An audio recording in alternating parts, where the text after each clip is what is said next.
우리 한번 따라 하실까요? 성령을 모독하지 말라. 성령을 모독하지 말라. 이런 제목으로 말씀의 은혜를 나누기 원합니다. 최근에 미국, 중국, 우리나라 안타깝지만 정말 정성들이 만들어 놓은 아파트가 붕괴하는 사건들이 계속 일어나고 있습니다. 사진을 한번 볼까요? 이 사진은 광주에서 있었던 건물이 무너지는 순간을 정말 절묘한 타이머로 찍어서 저렇게 무너졌습니다. 그 밑을 지나가던 버스에 있었던 사람들은 많이 죽고 다쳤습니다. 그 앞에 섰던 사람은 정말 구사일생으로 살아남은 상황이죠. 그런데 또 하나의 사진을 보면 이 사진은 트윈타워라고 말하는 미국 필라델피아에 있는 12층짜리 아파트가 무너져 내렸고 그 옆에 무너져 내린 것이고 나머지 물도 또 철거를 해서 인명을 구조하기 위해서 어쩔 수 없이 미국 정말 최대 도시에서 아파트가 무너져 내린 현장의 모습이기도 합니다. 또 하나의 모습은 이건 중국에서 있었던 건데요. 그 다음 사진 있나요? 이건 영상으로 나와 있는데 중국에 있는 7층짜리 아파트가 순식간에 무너져 내리는 그런 사건도 있었습니다. 이뿐만 아니라 호텔도 얼마 전에 무너져 내렸고, 이제 사진은 이제 없어도 되고, 이 사진은 바로 무너져 내린 현장을 말하기도 합니다. 아까도 말씀드렸지만 호텔이 얼마 전에 또 무너지기도 했었고, 작년에도 호텔이 무너졌는데 또 호텔이 무너졌다라고 하는 기사가 보도되기도 했습니다. 이게 연일 계속되어지는 이 아파트 또는 호텔의 붕괴 사진을 보면서 여러 가지 생각이 들게 됩니다. 저 건물을 짓기까지 얼마나 많은 정성과 기술과 또 돈과 모든 것들이 동원돼서 잘 지어놨을 텐데 무너진 데는 순식간이었습니다. 불과 몇 초 사이에 예상치도 못한 상황 가운데 그냥 털사덕 주저앉아 버린 것입니다. 저 상황을 보면서 만약 저것이 우리의 신앙생활이라고 하면 어떻게 해야 될까라는 정말 끔찍한 생각을 하게 되었습니다. 평생을 신앙생활을 최선을 다하여 건물 쌓아 놓듯이 잘 쌓아 놓았는데 안전하다고 생각을 했는데 예상치 못하게 한순간에 무너져 내린다면 건물이야 새롭게 지을 수 있다고 하지만 무너져버린 신앙, 그것도 성령을 모독해서 무너지는 신앙은 회복할 기회가 없기 때문에 그렇습니다. 제가 지난 수요일 날 구밀보에 난 한 책 소개를 하면서 가슴이 무너지고 억장이 무너졌습니다. 책 광고를 보면서 예상치 않음을 느꼈습니다. 그냥 스쳐 지나가도 되는 기독교 서적 중에 하나라고 생각을 하고 스쳐 지나가도 되는데 딱 책 광고를 보는 순간 예상치가 않았습니다. 예수의 가르침이라고 딱 되어 있기 때문에 아마 국민일보에서 서슴없이 책 광고를 내어놓았던 것 같은데 그 밑에 진리는 둘이가 아니고 하나다라고, 진리는 둘이 아니고 하나다라고 하는데 뭔가 섬뜩했기 때문이죠. 그래서 인터넷에 있는 모든 자료를 서베이를 하고 또 책을 실제로 구입을 해서 전체를 한번 훑어보았습니다. 책장을 열면서 가슴이 터지는데 이루 말할 수가 없었습니다. 눈에 들어오는 단어는 하나님은 모든 종교를 사랑하신다. 이 이야기는 뭐냐면 모든 종교에 구원이 있다라고 하는 이야기거든요. 그 이야기는 뒤집어 말하면 예수만이 구원자가 아니라는 얘기를 하고 있는 것이거든요. 그렇게 말하면서 왜 진리는 기독교라고 하는 어떤 한 곳에 편협되어 있어서 예수를 믿는 사람만 구원을 얻어야 되느냐, 배타적인 것이다 라고 써놓았습니다. 이게 만약에 타 종교가 있어 써놨다고 하면 그럴 수도 있다고 말하겠지만 현직 강남에 있는 모 교회의 장로가 수십 년은 신앙생활을 하면서 했다고 하는 장로가 모 대학에서 석사학위를 받고 모 신학대학에서 박사학위를 받았다는 사람이 그렇게 천연덕스럽게 책을 써놓았습니다. 그 책을 써느라고 자신의 모든 생애를 쏟았다라고 말하는 것입니다. 그러면서 말하기를 자기는 불경을 통해서 은혜를 받았고 그 불경을 통해서 성경을 쳐다보니까 불경과 성경은 똑같더라. 그래서 예수와 부처는 하나다. 이런 식으로 글을 써놓았습니다. 그리고 기독교인들을 설득하는 것입니다. 불교적인 관점에서 성경을 바라보니 부처가 하는 소리나 예수가 하는 소리가 다 똑같다. 그러므로 부처도 예수도 하나다. 모든 종교는 하나다. 이렇게 시작을 하면서 그 논리를 적어 나가는데 가슴이 터지는 것입니다. 더 가슴 아팠던 것은 뭐냐면 자기는 원래 순복음교 교인이었었다. 순복음교에서 열심히 신앙생활하고 믿음생활을 했었다. 친구가 전해준 불경을 읽고 나서 보니까 더욱 놀라운 깨달음이 있는 것을 깨달았다. 교회를 다니면서도 불경을 읽었다. 그 불경 속에서 많은 은혜를 깨달았다. 그러다가 나는 불경을 읽고 성령을 받았다. 불경을 읽다가 성령을 받았다. 무슨 소리를 하는 것입니까? 결국 그렇게 해서 자기는 순복음교회 교리가 불경과 맞지 않아서 자기는 교회를 떠날 수밖에 없게 되었고, 강남에 있는 모 교회에서 지금 다니고 어쩌다가 보니까 장로가 돼서 교회를 섬기고 있다. 그러나 내가 이 책을 쓰면서 자기들 교인들에게는 말하지 않는다. 왜냐하면 말을 했더니 많은 사람들이 자기를 사탄이고 이단이라고 병제하더라. 그래서 말하지 않는다. 그러나 소망이 있는 것은 그렇게 책을 써놓고 소개를 했더니 많은 사람들이 자기 이야기를 동조하더라. 사랑하는 성도 여러분, 저는 그 개인을 무슨 비난할 생각도 없고 국민일보를 비난할 생각은 더더욱 없습니다. 문제는 뭐냐면 혹시라도 모르고 그 책을 읽었다가 그 사람이 말하는 것처럼 정말 한 사람이도 그 영혼에 빨려 들어가서 예수를 잃어버리고 예수만이 구원자가 아니고 불경을 읽다가 성령을 받고 구판을 버리다가 성령을 받는다라고 하는 이런 얘기를 써놓았을 때 덜커덕 넘어갈 잃어버린 그 영혼을 한 사람도 있어서는 안 되기 때문에 좀 더 궁극적인 목적은 예수를 부인하면 성령을 부인하는 것이기 때문에, 성령을 모독하는 것이기 때문에 한 영혼을 잃어버리지 않게 하기 위해서 저는 불을 토하듯이 절박한 마음으로 강단에 서서 이 말씀을 전하는 것입니다. 왜냐하면 다른 어떤 모든 죄들은 용서를 받고 회복의 기회가 있을지 모르지만 예수를 부인하고 성령을 부인하면 다시는 이 세상과 오는 세상에서 사함을 받을 길이 없기 때문이라는 것입니다. 우린 첫 번째로 성령님의 역사와 함께 하시는 예수님의 모습입니다. 예수님의 사역은 철저하게 성령님의 사역이었지, 예수님의 사역이 무슨 다른 어떤 종교들과 혼합을 해서 뭉쳐서 무슨 짜장면 짬뽕을 만든 그런 내용이 절대로 아니라는 것입니다. 마태복음 1장 18절로 20절에 보면 예수 그리스도의 나심은 이러하니라. 그의 어머니 마리아가 요셉과 약혼하고 동거하기 전에 성령으로 잉태됐다라고. 인류 역사 속에서 성령으로 역사하여 잉태된 사람은 오직 예수님밖에 없습니다. 석가모니가 성령으로 잉태됐습니까? 무슨 마호메시 성령으로 잉태됐습니까? 석가모니가 마호메시 어떻게 예수와 동일할 수가 있겠습니까? 예수님의 탄생은 철저하로 성령으로 잉태된 것이 나타났다. 예수님의 사역은 성령으로부터 출발했다는 것이죠. 그 다음 절에 보면 내 남편은 요셉은 의로운 사람이라 그를 드러내지 아니하고 가만히 끊고자 하여 이를 사갈 때 주의 사자가 성령의 역사하심이죠. 주의 사자가 현망 이르되 다윗의 선 요셉아 네 안에 데려오기를 무서워하지 말라. 그에게 잉태된 자는 무엇으로 됐다? 성령으로. 성경은 정확하게 성령의 이름을 정확하고 있고 성령의 역사 있음을 기록하고 있습니다. 마태복음 2장 19절로 21절에 보면 헤롯이 죽은 후에 주의 사자라고 말하는 것은 하나님의 사자가 인도하시는 것은 성령의 인도하심을 말하는 것입니다. 예수님의 어린 사역 속에서도 예수님께서 움직이는 모든 배후에는 성령님이 역사하셨다는 거죠. 주의 사자가 애굽에서 요셉에게 현명하여 이르되 일어나 아기와 그 어머니를 데리고 이스라엘 땅으로 가라. 아기의 목숨을 찾던 자들이 죽었느니라 하시니, 요셉이 일어나 아기와 그 어머니를 데리고 이스라엘 땅으로 들어가더라. 그 예수님의 모든 사역과 삶 속에서 성령님께서 운행하심을 정확하게 기록하고 있는 거죠. 누가복음 3장 21절로 22절에 보면 백성이 다 침례를 받을 때 예수도 침례를 받으시고, 예수님의 침례를 받을 때 어떤 일이 벌어졌습니까? 기도하실 때에 하늘이 열리면서 성령이자 예수님의 침례 장면은 아주 유명한 장면입니다. 하나님께서 아버지로서, 그리고 예수님은 사역자로서, 그리고 구원자로서, 그리고 그 가운데 역사하시는 성령님의 모습을 기록하고 있거든요. 성령이 비둘기 같은 형체로 그 위에 방림하시더니 하늘로부터 소리가 나기를 이런 너는 내 사랑하는 아들이라 내가 너를 기뻐하노라 하시더라니. 예수님의 사역은 자신이 하나님의 아들이고 성자 하나님이지만 육신을 입고 이 땅에 오셔 사역을 하시는 동안 철저하게 하나님 아버지를 하시는 일에 순종하며 그의 모든 일을 스스로 자의로 말하는 것이 아니라 성령님이 역사하심을 갖다가 성경은 기록하고 있기 때문에 그렇습니다. 누가복음 4장 14절로 15절에 보면 예수님의 가르침도 철저하게 성령입니다.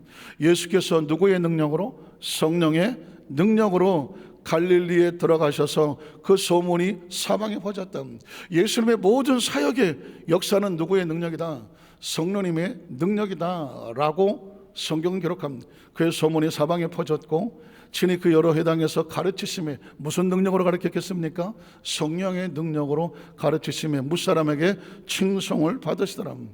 예수님의 공생애를 선포하실 때에 스스로 말씀하신 이미 구약 속에 예언됐던 것처럼 하나님의 신이 나에게 임했다라고 말합니다.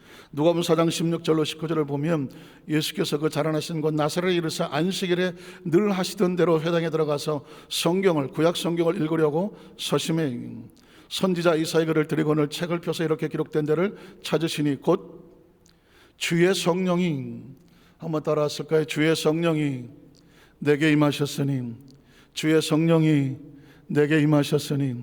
예수님의 사역은 철저하게 내가 정말 오늘 별로 할 일도 없는데 오늘부터 주일을 할까? 내가 좀 더 나이 먹기 전에 지금 일할까? 그 시와 때를 자신이 하지 않았습니다. 하나님의 때가 이르면 성령께서 세우시고 성령이 강림하셔서 성령께서 어떤 일을 하게 하실지를 말씀에 기록한 대로 이끌어 가셨다는 것입니다. 이는 주의 성령이 내게 임하셔서 이는 가난한 자에게 복음을 전하게 하시려고. 누가?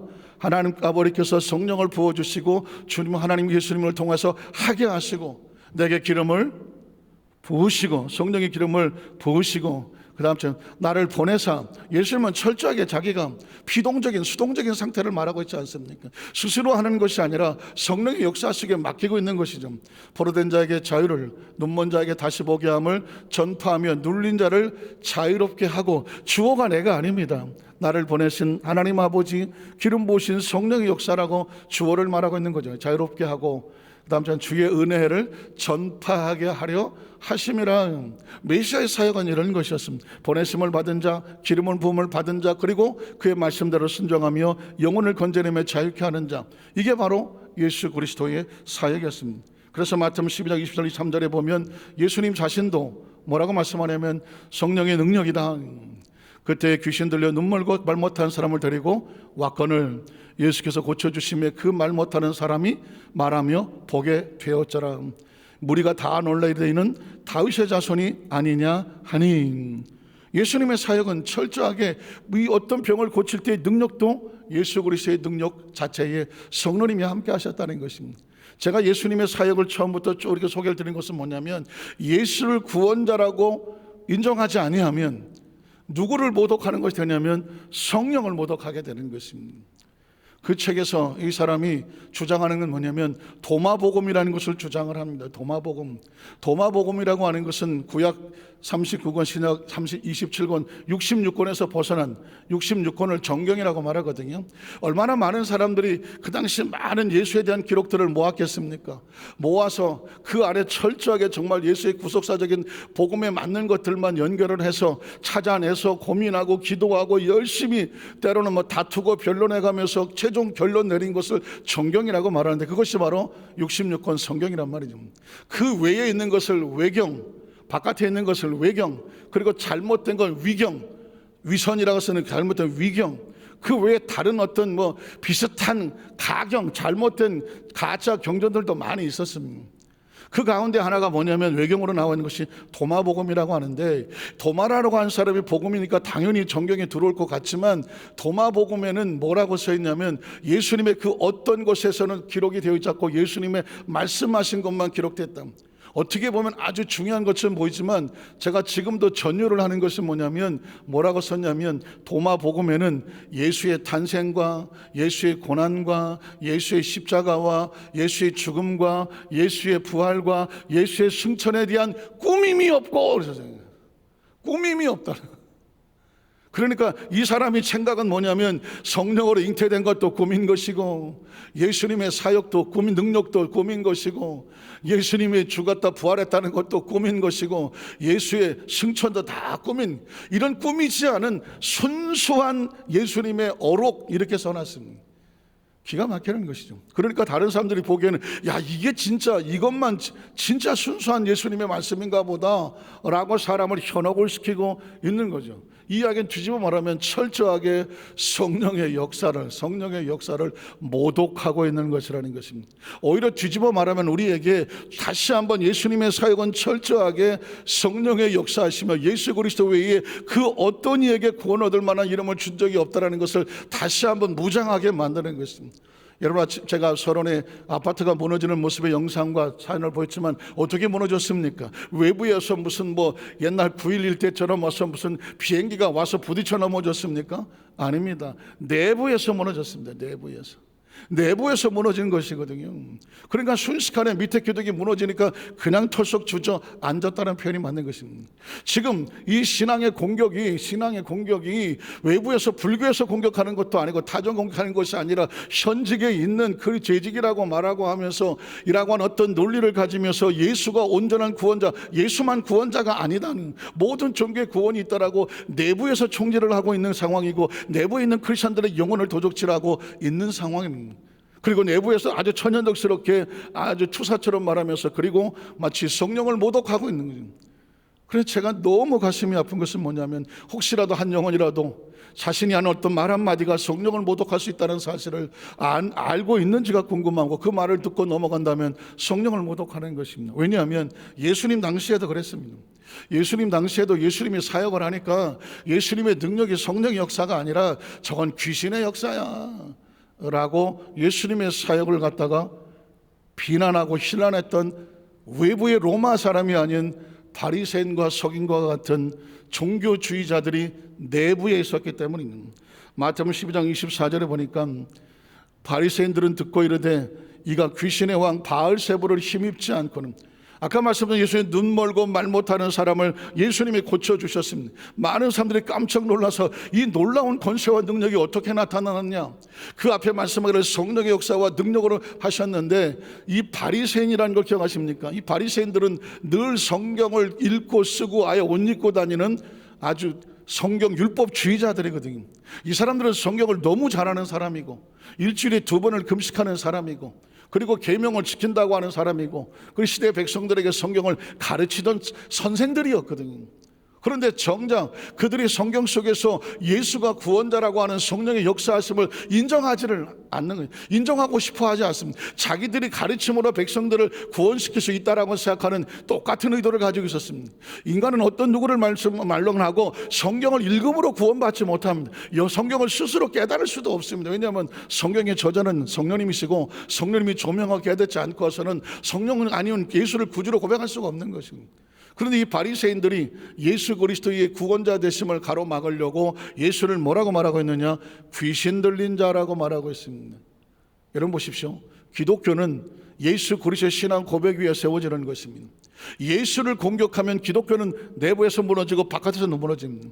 그렇기 때문에 지금 예수를 구원자가 아니라고, 예수만 구원자가 아니라고 하는 책이 독보서처럼 올라오는 것처럼 예수님 당시에도 그랬습니다. 예수님께서 병을 고치고 귀신을 쫓아내니까 뭐라고 말하냐면 저거 귀신의 왕 바알세불을 힘입지 않고는 귀신을 쫓아내지 못하는 거야. 귀신 쫓아내는 거 너무 신기하게 생각하지 마. 귀신 들리면 귀신 쫓아낼 수 있어. 큰 귀신한테 부탁해서 작은 귀신 쫓아내면 돼. 그까짓 건 뭐 우리도 할 수 있지 뭐.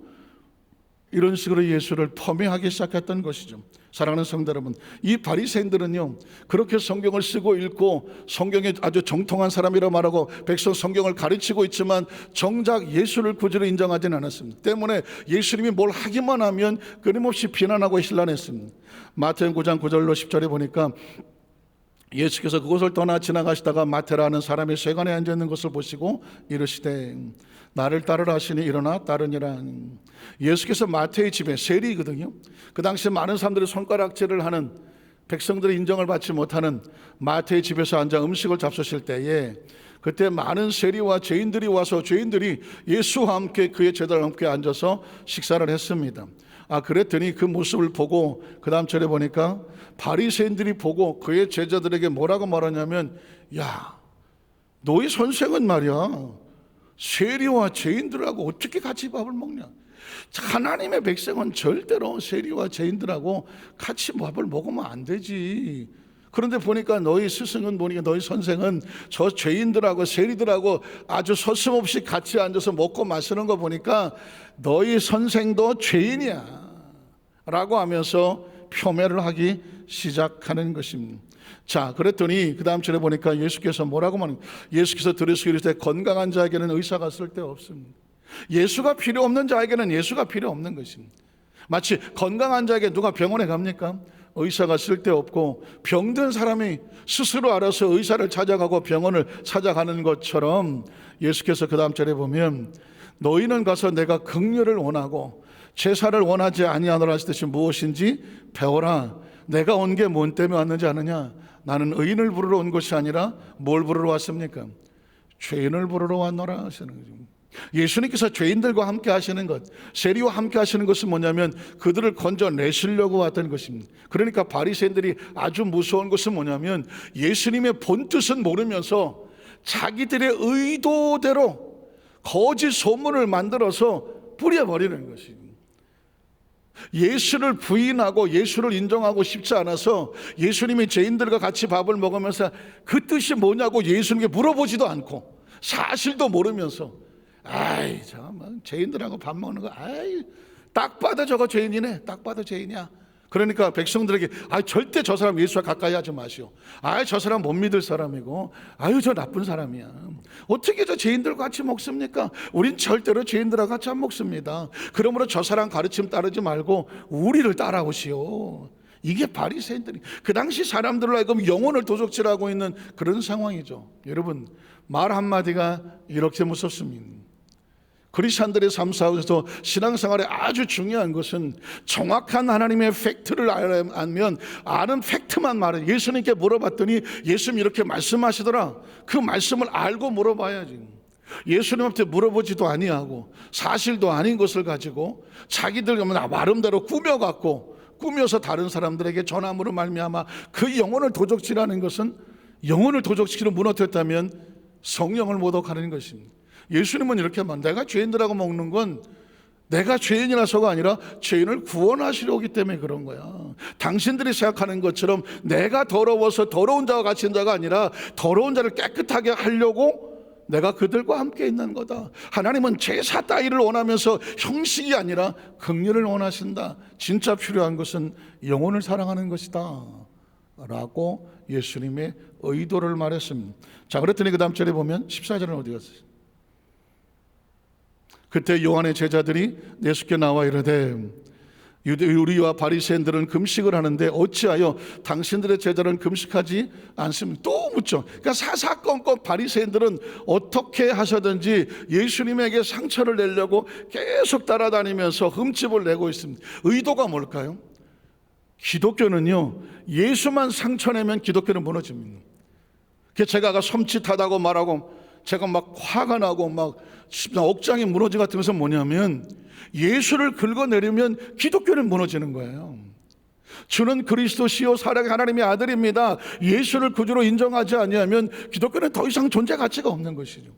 그러니까 예수가 구원자가 아니라고 긁어내렸던 것은 이 시대만 있었던 것이 아니라 이미 예수님 당시에서도 계속해서 예수님을 긁어내리려고, 마치 교회를 무너뜨리려면요, 교회를 공격하면 교회의 가치관이 무너지는 거고, 교회 사역은 하나님의 사람들을 공격하면 교회는 무너지는 거예요. 그래서 우리는 철저하게 예수님이 보호가 돼야 되고, 교회가 보호해야 되고, 사역자들이 보호가 돼야 되죠. 그래야 복음이 어떻게 될까요? 뻗어나갈 수가 있는 겁니다. 예수님 당시에 바리새인들이 왜 그렇게 예수를 죽이지 못해서 긁어내렸나 그랬더니, 그때 예수를 무너뜨렸으면 지금 우리는 없습니다. 지금 인류의 구원은 없습니다. 자, 그래서 바리새인들이 말하기를 아니 우리는 때 되면 금식을 하는데 왜 당신의 제자들은 금식하지 않습니까? 하면서 또 예수님한테 안 되게 예수의 제자들을 붙잡고 또 긁어내렸습니다. 자, 그랬더니 그 다음 절에 보면 또 넘어갈게요. 9절로 13절 14절 성경 구절이 자, 9절로 13절 가면 거기서 떠나 그들의 회당에 들어가시니 또 이제는 한쪽 손 마른 사람이 있는지라 사람들이 예수를 고발했던.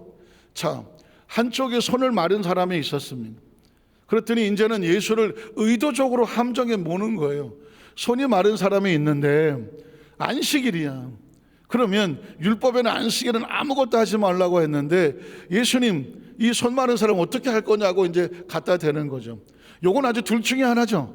만약에 고치면 율법을 어긴 것이고 안 고치면 사랑을 외치더니 손 아픈 사람 안 고쳐줬다고 또 예수님을 갖다 흠집을 내려고 하는 것입니다. 가만히 생각해보면 계속 예수를 흠집을 내려고 하는 이 바리새인들의 배후에 누가 있는 것 같아요? 성령의 역사를 반대하는 건 악한 영의 역사니, 성령을 모독을 멀쩡한 사람이 하겠습니까? 악한 영이 하는 거죠. 이 바리새인과 서기관들요, 성경을 아무리 무슨 머리에 뒤집어 쓰고 아주 옷을 입고 다녀도 그들이 행동하는 의도를 바라보면 예수를 긁어내리려고 하는 것을 보면 이거는 정상적인 사고는 아니에요. 이건 성령을 모독하는 사람이죠. 자, 그래서 손 마른 사람이 있는지라 사람들이 예수를 고발하려 하여 물어 이르되 안식일에 병 고치는 것이 옳습니까? 어떤 사람이 말을 할 때는 의도가 있죠. 자, 이렇게 얘기하는 것은 진짜 몰라서 물어보는 것일까? 아니면 이 대답을 함으로 인해서 조금만 잘못되면 긁어내려고 하는 것일까? 이게 무서운 것이죠. 자, 안식일에 병 고치는 게 예수님 옳을까요? 라고 물어봤다면 그거는 말이야 하면 그 대답에 아하 하고 가면은 진짜 배우고 싶은 거죠. 그런데 아주 비아냥으로 안식일에 병을 고치는 게 옳을까요? 어떻게 대답하는지 한번 보자. 그 대답에 따라서 다음 공격을 준비하고 있는 거죠. 자, 안식일에 병 고치는 것이 옳을까요? 라고 물었더니, 자, 예수께서 이르시되 너희 중에 어떤 사람이 양 한 마리가 있어 안식일에 구덩이에 빠졌으면 끌어내지 않겠느냐. 자기 양이 구덩이에 빠져 죽어가면 안식일이든 뭐든 뛰어들어가서 자기 생명을 건져내려고 하지 않겠느냐. 그 다음 절에 보면 사람의 양보다 얼마나 더 중요한데, 사람의 영혼이 얼마나 더 중요한데, 그러므로 안식일에 율법을 지키는 것보다 더 중요한 것은 뭐를 행하라? 선을 행하는 것이 옳다는 것입니다. 선이란 뭘까요? 생명을 살리는 것입니다. 그러니까 예수님께서 아주 금하셨던 것, 아주 배경 같은 것은 뭐냐, 형식에 묶여서 형식으로 인하여 사람의 영혼과 육체의 생명을 내려보거나 무심하게 하는 것은 하나님께서 원하는 것이 아니라, 안식일도 생명을 위해서 있는 것이고, 하나님은 생명을 살리는 것을 원하시는 것이고, 진정한 예배란 뭐냐? 진정한 예배는 뭐냐? 생명을 살리는 거다. 그래서 어떻게 안식일에 선을 행하는 것이 옳으니라 라고 말씀을 하셨습니다. 자, 오늘 이 말씀을 가만히 보면서 무엇이 정말 위험하게 우리에게 영적인 어떤 공격이 다가올까 하는 이야기는 뭐냐면, 어떤 상황 속에서든지 하나님의 성령이 역사하시는 것을 흠집을 내려고 하는 배후에는 악한 영이 있다. 우리는 아주 위험한 시기에 살고, 어느 때든 안 위험한 적은 없었지만 내부에서 이런 예수가 구원자인 것이 부인이 되기 시작을 하고, 모든 종교의 구원이 있으며 하나님께서는 선과 악까지 사랑하고, 그 얘기는 뭐예요? 천사도 사랑하고 마귀도 사랑하고 의도 사랑하고 죄도 사랑하고 이렇게 해서 하나님은 아주 뭉뚱거려서 다 좋아서 하나인 것은 좋아 보이지 모르지만 하나님의 정체성을 잃어버리게 하는 아주 무서운 것이거든요. 그 배후에 누가 있었을까요? 요한복음 13장 1절로 2절에 보면, 유월절 전에 예수께서 자기가 세상을 떠나 아버지께로 돌아가실 때가 이른 줄을 아시고 세상에 있는 자기 사람들을 사랑하시되 끝까지 사랑하시더라. 자, 그 다음 절에 보면 마귀가 벌써 시몬의 아들 가룟 유다의 마음에 예수를 팔려는 무엇을 집어넣었을까요? 생각을 집어넣었습니다. 제가 할 때는 어떤 사람이 움직일 때는 행동 뒤에는 반드시 기분이 있고 감정이 있다. 그 기분과 감정은 어떻게 생기느냐? 어떤 생각을 했느냐에 따르다. 그 생각은 어디서 오느냐? 어떤 사건에 대한 선택에서 온다. 가룟 유다는 독립군이었습니다. 유다를 독립하기 위해서 생각을 했겠죠. 이 상황을 어떻게 이겨나갈 것인가? 예수를 이용하자. 예수가 하나님의 아들이라고 하는데 엄청난 기적의 능력과 사람도 따르는데, 저 사람이 나가서 선동을 하면 백성들이 일어나서 로마에 걸게 하지 않겠느냐. 그래서 어떻게 예수를 코너에 밀어놓자. 생각이 거기에 가니까 어떻게 될까요? 그 생각을 가지고 예수를 팔려고 유대 바리새인들과 로마 용정들과 같이 합작을 하기 시작하죠. 그런데 그 생각의 배후에 누가 있었다고요? 마귀가 벌써 시몬의 아들 가룟 유다의 마음에 예수를 팔려는 생각을, 제가 지금 최근에 연구하고 또 수집하고 계속 몰두하고 몰입하고 있는 단어가 뭐냐면 생각이라고 하는 단어인데요, 생각이 그 사람에게 어떻게 들어오냐에 따라서 삶의 전후가 바뀌고 결과가 바뀌는. 가룟 유다가 움직이니까 사람들이 저 사람 왜 저래? 라고 말했을지 몰라요. 그런데 가룟 유다가 지금 무엇에서 움직이고 있습니까? 자기 생각에 의해서 움직이고 있죠. 근데 생각이 어디서 왔나요? 마귀가 벌써 시몬의 아들 가룟 유다의 마음에 예수를 팔려는 생각을 놓았던. 우리는 생각을 분별해야 됩니다. 하나님으로부터 온 생각인가? 아니면 마귀로부터 온 생각인가? 이게 분별이 되지 아니하면 사람만 가지고 좋은 사람 나쁜 사람, 그 사람이 왜 그랬을까 백날 얘기해도 분석이 안 됩니다. 중요한 것은 그가 하고 있는 행동의 생각이, 배우가 어디에서 왔을까? 교회의 상처를 주려고 하나? 예수의 상처를 주려고 하나? 하나님의 나라의 상처를 주려고 하나? 자기의 목적을 이루려고 하나? 이 모든 생각이 하나님의 생각과 맞지 아니하면 결과는 뻔한 것입니다. 우린 그렇게 기도해야 됩니다. 하나님, 철저하게 나의 마음속에 하나님이 주시는 생각, 왜냐하면 그래야 내가 하나님 말씀대로 살아갈 수 있기 때문이죠.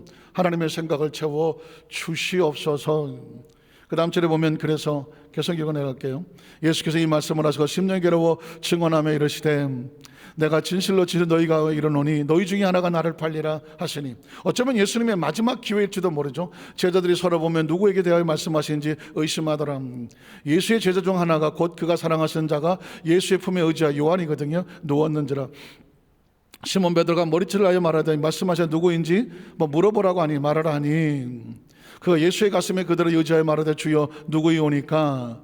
그때 그 다음 절에 볼까요? 예수께 대답하시되 내가 떡 한 조각을 적시다 주는 자가 그니라는 거죠. 가룟 유다에게 말하는 거죠. 너잖아, 너. 마지막 판단과 같은 거죠. 그랬더니 그 다음 절에 보면 뭐라고 말할까요? 곧 한 조각을 적셔서 가룟 시몬의 아들 유다에게 주시니 조각을 받은 후에 곧 사탄이 또 그 속에 들어갔더라. 그 다음 절에 보면 예수께서 유다에게 이르시되 내가 하는 일을 속히 하라 하시니, 이 말씀을 무슨 뜻으로 하셨는지 그 안주 중에 다른 사람들은 아는 자가 없었고, 어떤 이들은 유다가 돈깨를 맡았으므로 명절에 우리가 쓸 물건을 해석이 안 되는 거죠. 쓸모 사랑하시는 각자 나름대로 해석하는 거죠. 혹은 가난한 자들에게 무엇을 주라 하신지로 생각을 하더라. 유다가 그 조각을 받고 나가니 곧 뭐가 될까요? 밤이었더라, 어둡더라고 말합니다. 오늘 우리에게 이 시대 속에서 우리가 무엇을 분별하며 살아야 될지를 알아야 되는 거죠. 그래서 마지막 세 번째는 뭐냐면, 예수님께서 이 바리새인들이 하는 것을 너도 좋고 다 좋으니까 그래 다 좋아가 아닙니다. 그들을 책망하시고 성령의 역사를 선포하시는 예수님의 모습을 발견하게 됩니다. 마태복음 12장 25절 27절에 보면 예수께서 그들의 뭘 하십니까? 생각이죠. 제가 집중하고 있는 단어가 생각이라고 말씀드렸습니다. 그 사람은 생각이 그 사람이에요. 그들의 말하는 걸 들어보니까 그들의 생각이 아니죠. 말을 들어보면 그 사람의 생각을 알겠고, 이 사람이 나한테 왜 이런 말을 하지? 생각이 나오잖아요. 바리새인들이 예수님 앞에 이런 얘기를 하는 걸 통해 볼 때, 날한테 귀신 들렸다고 그들의 생각을 아시고 이르시되 스스로 분쟁하는 나라마다 황폐해질 것이고 스스로 분쟁하는 동네나 집마다 서지. 싸우면 망한다죠. 어떤 집이든 싸우면 망한다. 귀신의 나라도 싸우면 망한다는 걸 알고 있다는 것이죠. 자, 그 다음 절에 보면 만일 사탄이 사탄을 쫓아내면 스스로 분쟁하는 것이니 그리하고 어떻게 그의 나라가 서겠느냐. 또 내가 바알세보를 힘입어서 귀신을 입어서 귀신을 쫓아내면, 귀신을 쫓으면 그 당시에 또 너희 아들들은 그 당시에 귀신을 쫓아내던 어떤 종교자들이 있었어요. 그럼 그럼 너희 자녀들은 누구를 힘으로 쫓아내느냐? 그러면 너희 자녀들도 귀신 들렸느냐? 그러므로 그들이 너희의 재판관이 되리라. 그 다음 절에 보면, 그래서 그러나 내가 하나님의 성령을 입어. 예수님은 정확하게 말했습니다. 내가 귀신을 쫓아내는 것은 귀신의 힘을 입은 것이 아니라 하나님의 성령을 힘입어. 한번 따라 하실까요? 내가 하나님의 성령을 힘입어 귀신을 쫓아내는 것이면, 예수님은 철저하게 아무리 하나님이 사랑이고 진리가 어쩌고 저쩌고 떠들어도 예수님은 귀신을 용납하지 않습니다. 죄를 용납하지 않습니다. 마귀를 용납하지 않습니다. 사탄을 용납하지 않습니다. 예수 그리스도 외에 어떤 종교도 어떤 구원자도 용납하지 않습니다. 오직 예수 그리스도만 길이요 진리요 생명이 되시고, 그 어떤 아주 감언 이설과 화려한 미소 야구와 여러 가지 논문과 어쩐 것들을 다 갖다 대 놓아도 예수는 오직 예수님입니다. 내가 하나님의 성령을 입어 귀신을 쫓아내는 것이면 하나님의 나라가 이미 너희 가운데 임하였느니라. 계속 읽어내려갑니다. 사람이 먼저 그 강한 자를 결박하지 않고서야 어떻게 강한 자의 집에 들어가서 그 세간을 경탈할 수 있겠느냐. 치열한 영적 싸움은 밀리면 죽는 거고요, 점령하면 사는 거죠. 밤과 낮은 치열하게 싸우지 않습니까? 태양이 떠오르면 밤이 밀려가는 것이고요, 그리고 태양이 지면 어둠이 밀려 점령하는 것입니다. 하나님의 성령의 역사가 강하게 점령을 하면 악한 영은 떨어져 나가는 것이고요, 우리가 성령을 소멸하고 모욕하면 악한 영들 나와서 우리를 차지할 수밖에 없는, 늘 깨워서 오직 성령의 충만함을 받으라고 하는 이유는 뭘까요? 악한 영에게 지지 않기 위해서 그렇게 하는 것입니다. 그 집을 강탈하니라. 그 다음 절에 보면 나와 함께하지 아니한 자는 나를 반대하는 자는, 진리가 어떻게 두 개가 아니고 하나입니까? 두 개가 아니고 하나라는 얘기는 모두가 합쳐라 하나라는 얘기지만, 우리는 진리가 두 개가 아니라 한이라는 것이 아니라 진리는 예수 그리스도입니다. 예수님이 말씀하시는 것이 진리입니다. 믿으시면 아멘 하시기를 바랍니다. 오늘 예수님께서 나눠버립니다. 함께하는 자와 함께하지 않는 자를 나눠버립니다. 그게 나눠지는 게 중요한 것이 아닙니다. 거기 선포되는 진리가 중요한 거죠. 나와 함께하지 아니한 자 나를 반대하는 자고, 나와 함께 모으지 아니한 자 나를 해치는 자다. 여기서 말하는 내용의 뜻이 하나라는 것이지 갈라지고 붙어지고 이걸 말하는 게 아닙니다. 그러므로 내가 너에게 이르노니 사람에 대한 모든 죄와 모독은, 잘 들어보십시오, 우리가 말로 실수할 수 있습니다. 사람을 해서 그 사람이 어쩌고 그 사람이 어쩌고 대안할 수 있어요. 그러나 나중에 깨닫고 아이고 내가 잘못했으면 내가 잘못 알았어요. 이 죄는 용서를 받고 회복의 기회가 있을 수 있지만, 그러나 그 다음 절에 보면 성령을 모독하는 것은 사하심을 얻지 못하게끔, 한번 따라 하실까요? 성령을 모독하는 것은 사하심을 얻지 못하게끔. 예수 그리스도는요 3차원과 4차원의 두 가지 이름을 가졌습니다. 예수는 3차원적인 사람의 이름이고, 그리스도는 4차원자 하나님의 메시아의 기름 부음을 받은 것입니다. 예수를 비난하는 것, 목수의 아들이야, 무슨 누구 집 아들이야 하는 것은, 그래, 사람을 비난하기 때문에 나중에라도 잘못 깨달았습니다, 용서받을 수 있어요. 마치 베드로가 예수를 부인하고 모자라 도망을 쳤던 것처럼, 사실 베드로는 예수가 3차원적인 존재로, 그도 죽는구나, 내가 여태까지 잘못 따라왔구나, 그럼 나라도 살아야지, 이 인간적인 예수를 부인하고 도망을 쳤던 것입니다. 그러나 그리스도는 다릅니다. 그리스도라고 하는 하나님의 아들, 메시아 기름 부은 자거든요. 그리스도는 요셉의 아들이 아니라 성령의 운행하심이거든요. 그리스도를 부원하고 구원자를 부인하면 성령을 모독하는 것입니다. 똑같은 예수라도 다르죠. 가룟 유다는 예수 그리스도의 구원자 되심을 모독해 예수를 죽이려 했던 사람입니다. 예수를 죽여서 하나님의 역사, 그리스도의 역사를 막으려 했던 사람이죠. 때문에 가룟 유다는 그가 범죄를 했을 때 예수님이 부활하신 다음에 베드로에게는 회복의 기회를 주었지만 가룟 유다에게는 기회가 없었습니다. 하나님은 사랑이신데, 예수님도 사랑이신데, 자기 사람을 사랑하시되 끝까지 사랑하셨다고 했는데, 십자가에 자기 생명을 내어줄 정도인데 왜 가룟 유다에 대해서는 뒤로 외면을 하셨을까요? 가룟 유다는 이미 성령을 모독하고 그 자리에서 떠나버린 것입니다. 이걸 남의 이야기를 시작하면 절대로 되지 않아요. 그리스도인들의 삶을 살아가다 보면 예수를 부인하는 것은 회복의 기회가 있을 수도 있어요. 예수라는 인간적인 예수, 그러나 예수 그리스도를 부인하고 그 그리스도에 대해서 잘못하며 신란하며 공격하는 것은 성령을 모독하는 것입니다. 이 성령을 모독하는 것은 사하심을 얻지 못하고, 그 다음 절에 보면 또 누구든지 말로, 인자라고 말하는 것은 요셉의 아들, 목수의 아들 예수 그리스도, 그래 나를 부인하는 것은 사하심을 받을 수가 있어. 그러나 누구든지 말로 성령을 거역하면, 예수님의 사역을 거역하고 예수님의 말씀을 부인하고 예수의 구원자 되심을 부인하고 하나님의 나라 하시는 것을 거역한다면 뭘 거역하는 것입니까? 성령을 거역하면 이 세상과 오는 세상에서도 사하심을 얻지 못할 것이다. 제가 이때까지 목회를 하면서 가슴을 치고 지금도 생각하면 눈물을 나는 한 장면이 뭐냐면, 어떤 성도님이 교회를 떠나면서 저를 찾아와서 눈물을 흘리면서, 목사님 저 더 이상 예수를 못 믿겠어요. 더 이상 이 교회를 못 다니겠어요. 교회를 떠나야 될 것 같아요. 그래서 왜 그러냐고, 너무 열심히 하던 어느 재직이 와서 약국을 하셨는데, 그 재직이 와서 약 사러 와갖고는 한 30분을 교회에 대한 누가 어쩌고 원망 불평을 그냥 끝없이 쏟아놓더라는 것입니다.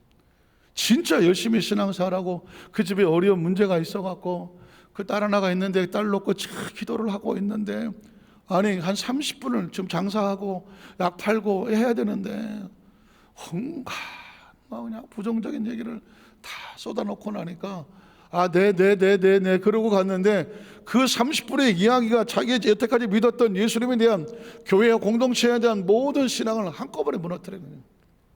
그래갖고는 완전히 주저앉아갖고,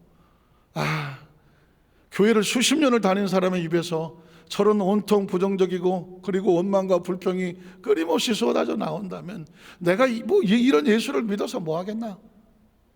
갑자기 모든 것에 대한 희망을 잃어버리고 찾아와서 눈물로 목사님, 전 교회를 떠나야 되겠어요. 수십 년 다닌 사람이 이렇게 얘기하는 걸 들으니까 아무 희망이 없어요. 아무리 제가 이런 말로 위로하고 저런 말로 권면을 하고 결국은 떠나더라고요. 자, 가만히 생각을 해보니까 교회를 떠난 게 아닙니다. 영혼이 예수를 떠났어. 그러면 어떤 사람은 거기 가서 그냥 자기 신세 한탄을 했는지 자기가 본 얘기를 했는지 어쩌는지 모르겠지만 그 말로 인하여 상처받은 영혼을 잃어버렸다면 그는 성령을 모독한 죄입니다. 성령을 모독한 죄. 한 영혼을 실족을 시켰으면 차라리 교사도 되지 말고 가르친 자도 되지 마라. 연자맷돌 메고 그냥 물에 떨어져서 너 혼자 죽어라. 왜 다른 사람의 영혼을 실족시키느냐. 무서운 이야기거든요. 어느 아들은, 형제는 나한테 왔어요. 목사님, 저도 교회를 떠납니다. 왜 교회를 떠났니? 우리 어머니 아버지가 교회 재직인데 어렸을 때부터 듣고 자란 얘기는 온 부정적인, 억지로 교회 다녔어. 억지로. 아니, 그 수십 년을 교회 다니는 재직인데요, 왜 집에만 오면은 온갖 그냥 온 불평 불만을 애 보는 앞에서 하는 거야. 애 보는. 어려서부터 보고 배워갖고 아, 교회란 이런 거구나. 그냥 신앙생활을 억지로 다니긴 다녔지만 이제 커서 청년이 되고 나니까 더는 못 다니겠다는 것이 가슴을 칩니다. 우리 어머니 아버지가 날 이렇게 만들었다고. 정신이 번쩍 나는 거예요. 정신이 번쩍 나는 거예요. 마치 아파트가 무너져 내리는 것처럼 신앙생활을 그렇게 열심히 하던 사람들이 알고 봤더니 전혀 기초가 없이 그냥 무너져 내려가고 있다가 순식간에 무너지니까 아무리 붙잡을래야 잡을 수가 없더라고요. 오늘 이 시대에 치열한 영적인 전쟁은, 이제 말씀을 정리해가면서, 치열한 전쟁은 무슨 타종교하고 뭐 핍박 무슨 뭐 이런 상황이 아닌 거예요. 내부에서 성령님의 역사하심이 방해받지 아니하도록 우리의 말 한마디 행동 한마디를 통하여서 혹시라도 성령의 역사를 거스리고 모독하는 자가 되지 아니하도록, 혹시라도 나로 인하여 누군가 나를 보고 실족하여 그 영혼이 떠나가지 아니하도록 내가 하는 모든 행동과 결정 속에서, 그게 신앙의 고백인데, 혹시 내가 잘못된 어떤 것을 통하여 성령님을 거스림으로 누군가는 나의 모습을 보고 그 역시 성령을 거스리며 잃어버린 영혼이 되지 아니하도록 우리는 적어도 한 번쯤은 평생을 살아가면서 이 말씀을 가슴에 새기며 마지막 벽돌 한 장을 쌓는다는 심령을 가지고 최후의 그 순간까지 하나님 우리가 무너지지 아니하고 신앙을 잘 세워서 하나님의 나라에, 교회 공동체에, 그리고 내게 맡겨진 직분에, 그리고 우리 자녀와 자손들에게도 아름다운 믿음의 선물을 굳건히 세워나가는 주의 착하고 충성된 일꾼 되게 하여 주시옵소서. 오늘 이것이 저와 여러분의 평생의 신앙의 고백이고 기도 제목이고 그런 복이 함께 하시기를 주님의 이름으로 축원합니다. 기도하겠습니다. 하나님 아버지,